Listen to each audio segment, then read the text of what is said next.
नमस्कार, मैं हूं संयोग जैन और एक बार फिर आपका स्वागत है हमारे स्पेशल प्रोग्राम आगे बढ़ता राजस्थान में।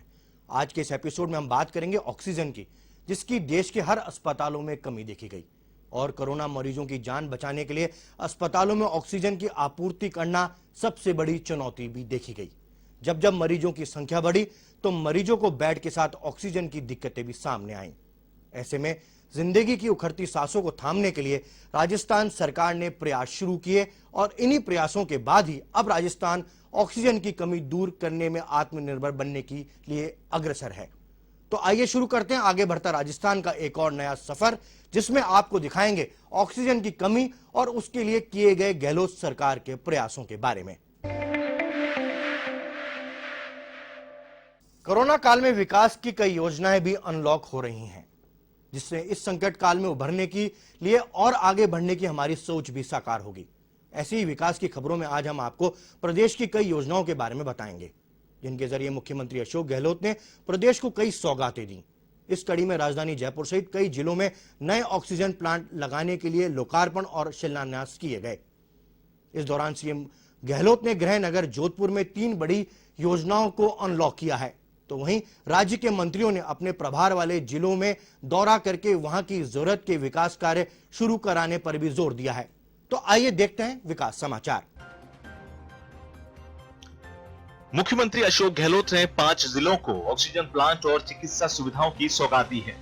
5 जिलों में ऑक्सीजन प्लांट्स और अन्य चिकित्सा सुविधाओं का उद्घाटन शिलान्यास कार्यक्रम वीसी के जरिए जयपुर में सीएमआर से आयोजित किया गया।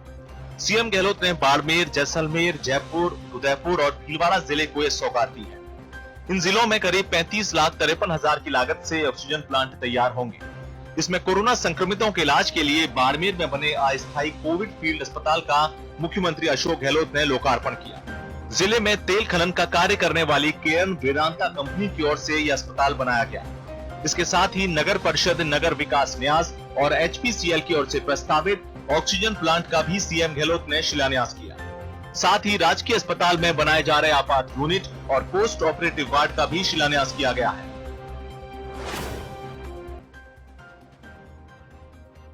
मुख्यमंत्री अशोक गहलोत ने जोधपुर को 3 बड़ी योजनाओं का तोहफा दिया।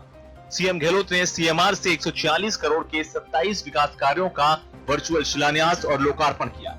गहलोत ने 60 करोड़ की लागत के अंतर्राष्ट्रीय स्तर के ऑडिटोरियम का शिलान्यास किया। मुख्यमंत्री ने पाक विस्थापितों के लिए विनोबा भावे नगर आवास की योजना भी लॉन्च की और अधिकारियों को समय पर इन योजनाओं को पूरा करने के निर्देश भी दिए।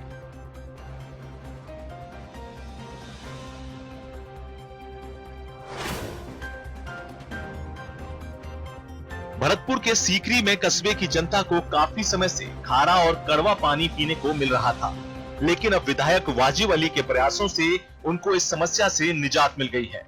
इसके लिए विधायक के प्रयास से चंबल के मीठे पानी की सप्लाई पहुंचाई गई है। इसमें हर रोज 6,000 लीटर से ज्यादा पानी कस्बे को मिलेगा।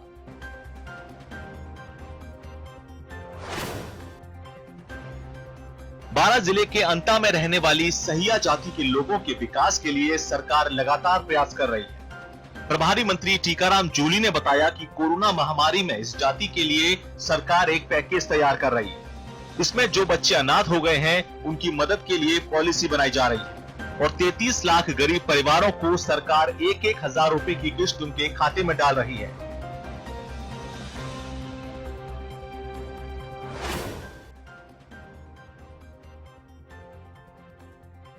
बारां के शाहबाद में चिकित्सा सेवाएं मुहैया कराई जा रही हैं।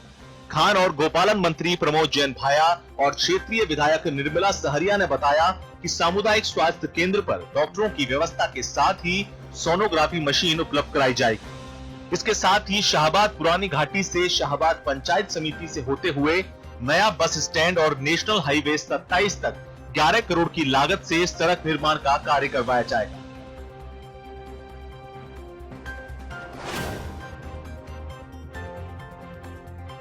लालसोट क्षेत्र में कोरोना महामारी के संकट काल में चिकित्सा व्यवस्था को मजबूती प्रदान करने की कवायद की गई है।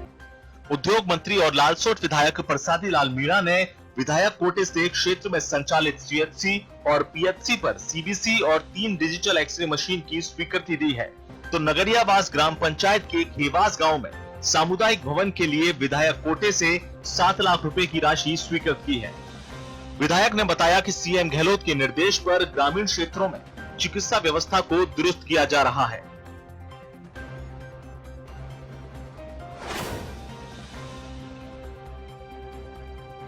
डूंगरपुर जिले में कोरोना की तीसरी लहर की आशंका को देखते हुए तैयारी शुरू हो गई है। इसके लिए प्रभारी मंत्री राजेंद्र यादव ने नगर परिषद के वृद्धाश्रम भवन का अवलोकन किया और कोरोना की तीसरी लहर आने और बच्चों में संक्रमण फैलने की आशंका को देखते हुए वृद्धाश्रम में बच्चों का 100 बेड का अस्पताल व्यवस्थित करने के निर्देश दिए।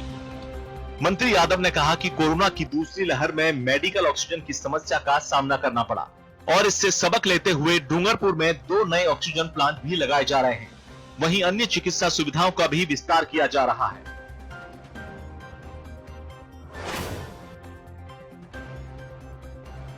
झुंझुनू के नवलगढ़ में एक और नए ऑक्सीजन प्लांट की नींव रखी गई है। नगर पालिका की ओर से बनाए जा रहे इस प्लांट की जनरेशन कैपेसिटी 50 सिलेंडर है। आपको बता दें कि बीते सप्ताह एचपीसीएल ने 100 सिलेंडर ऑक्सीजन जनरेट करने वाले प्लांट की नींव रखी थी, जो अब लगभग बनकर तैयार हो गया है। दोनों प्लांट शुरू होने के बाद नवलगढ़ का उपजिला अस्पताल न केवल खुद बल्कि पास पड़ोस के इलाकों में ऑक्सीजन सिलेंडर सप्लाई कर सकेगा।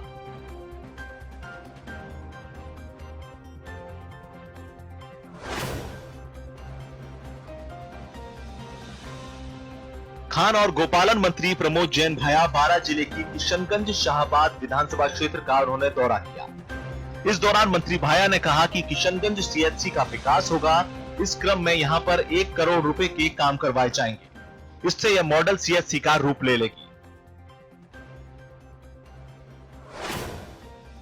टोंक के देवली में विधायक हरिश्चंद्र मीणा ने कोरोना महामारी में ऑक्सीजन की कमी से जूझ रहे रोगियों को बड़ी राहत दी। मीणा ने राजकीय अस्पताल परिसर में प्रस्तावित ऑक्सीजन प्लांट का शिलान्यास किया और चिकित्सा अधिकारियों के साथ राजकीय अस्पताल परिसर में बनने वाले ऑक्सीजन प्लांट को लेकर जानकारी भी ली। इस मौके पर नगरपालिका परिसर में विधायक कोष से खरीदे गए ऑक्सीजन कंसंट्रेटर भी भेंट किए गए।